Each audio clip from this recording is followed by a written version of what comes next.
work done by US firm research affiliates expects economic growth in the US to be just 1/3 of the 3.3% it has averaged since 1950.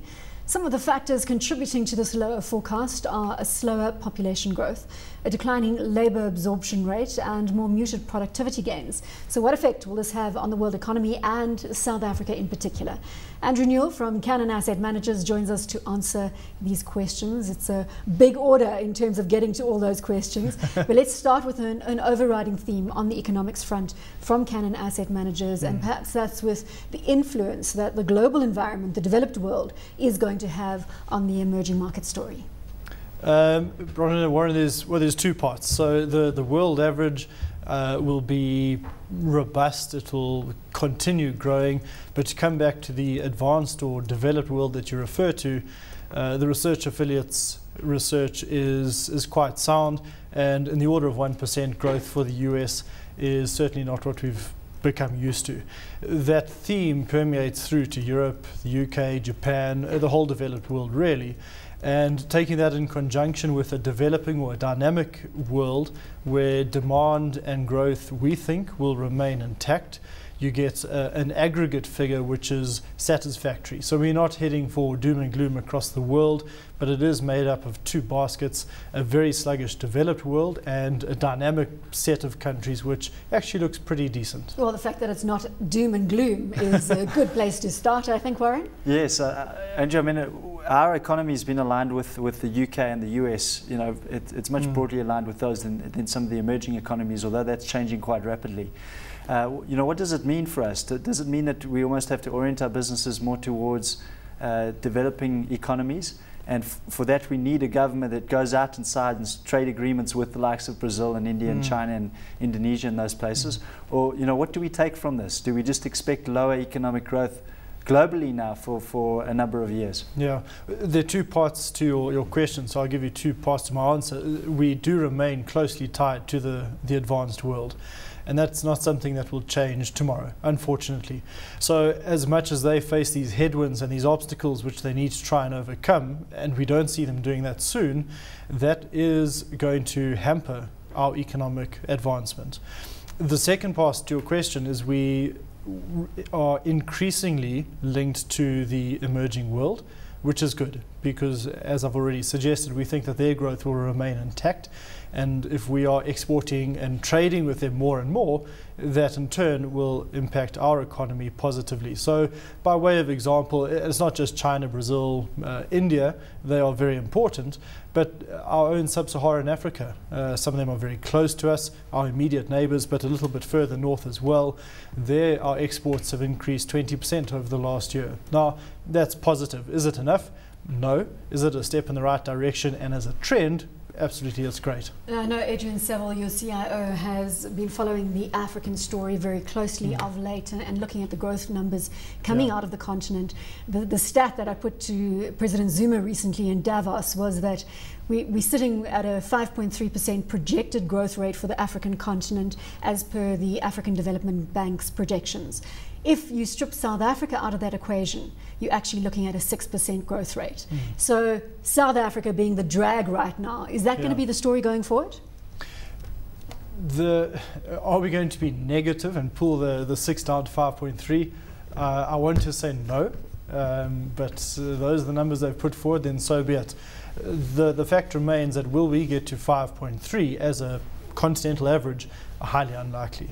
We throw around numbers of 5 and 6 that we need. Absolutely, that is what we need, but we don't think we'll get there in the near future. 2.5 is probably a more realistic continental outcome. Growth at 2.5. No, sorry, South Africa now.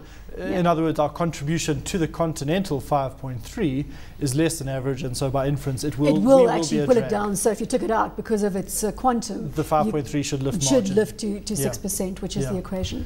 Andrew, I just wanted to ask, I mean, do you think we're doing well enough positioning South Africa as the gateway to Africa? Because it seems from our discussions with portfolio managers on the show and decision makers is that many investors kind of see Africa now as a three-hub continent where you've got the West Africa, East Africa and Kenya, and then South Africa serving this sort of SADC area.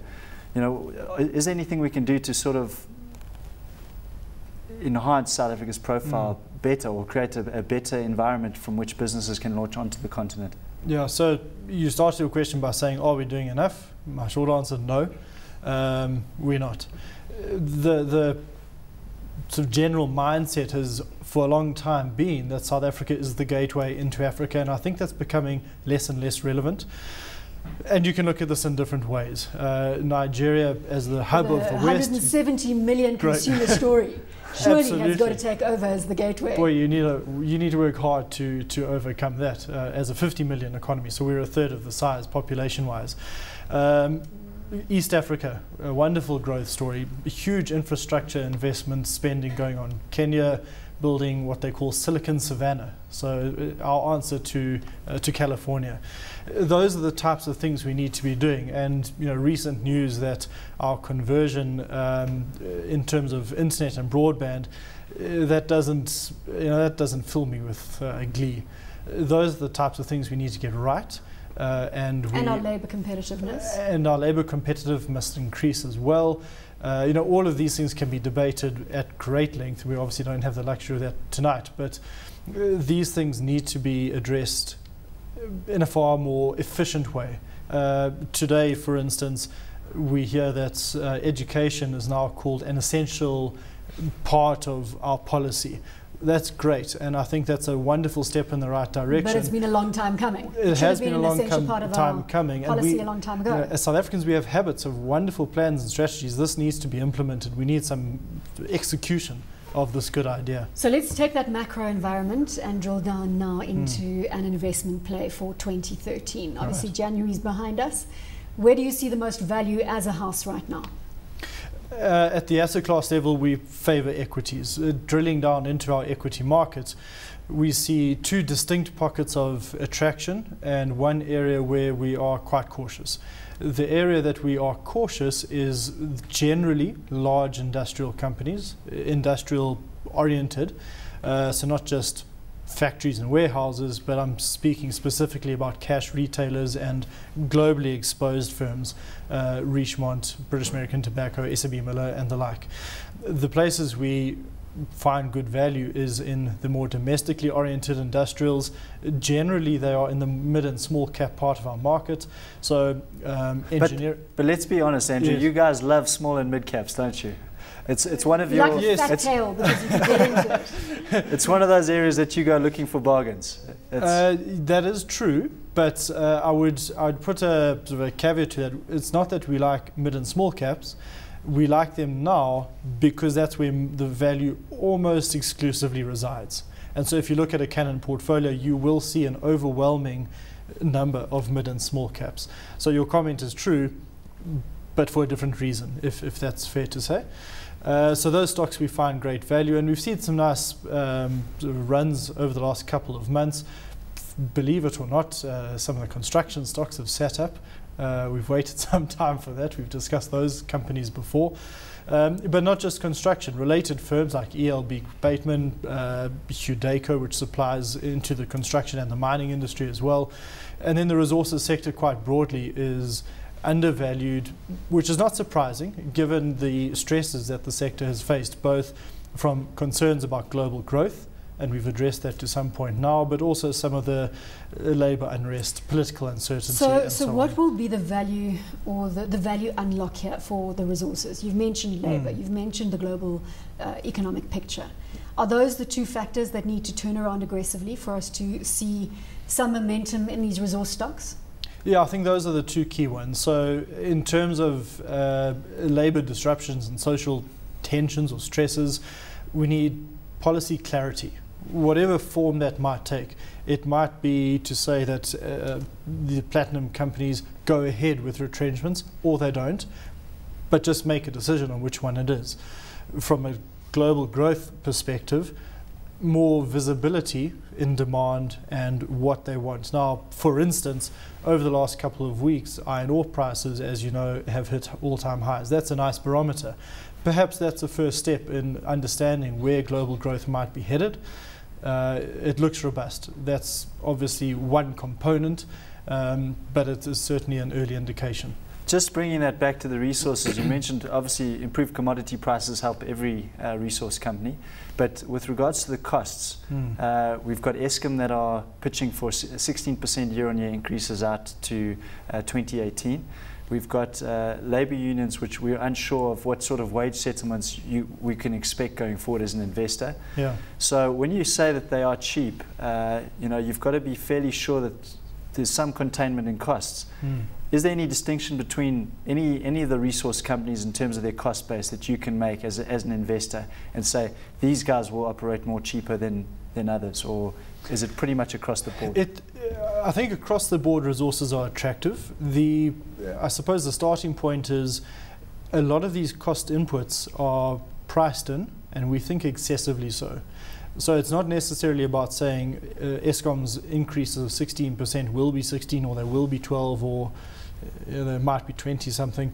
I think all resource companies have had these factored into their earnings, and some have just been really hard hit. So they're all attractive. I think what you want to do is find those companies that have been harder hit, and this might become subjective, but which ones unfairly so.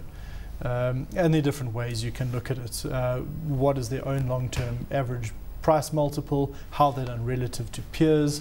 Now, you're talking about the resource block. Yes. I'm going to push you further. I want specific stocks here. That's fine. Let's chat about AngloAmerican. I know it's been a play of Cannon Asset Managers for some time. The recent news flow, Mark Kutufani taking over as the CEO from Cynthia Carroll. Are you looking for value unlock? Have you changed your position in AngloAmerican? No, we haven't. And yes, we are looking for value unlock. I think Anglo's is quite a good example of a company that has been oversold. It doesn't change the fact that they have disappointed shareholders by the ongoing delays in Minas Rio specifically, and the budget being nudged higher and higher and higher. We are told... So shareholders are at the end of their tether on this one? I think so, and I think the price has been pushed down appropriately. So where to from here? That's probably the more important question. And I think in Mark Kutufani, you've got a good operational guy in AngloAmerican. And can he suddenly turn it around tomorrow? No, I don't think anyone can suddenly turn around a business like that. But what we are getting is better visibility in terms of they are more and more confident that the project will come on stream. The budget, the over budget has been priced in, so that's in the numbers. And assuming that they are now able to commit or adhere to the time frame of getting the production on stream, I think we'll get better sense of how much volume is actually coming out. Now the numbers are very attractive. Take them with a pinch of salt, given that many investors are sort of once bitten, twice shy. We're out of time. Final 10-second statement on AngloAmerican, and we leave it there. Excellent quality, diversified portfolio, and value will be unlocked.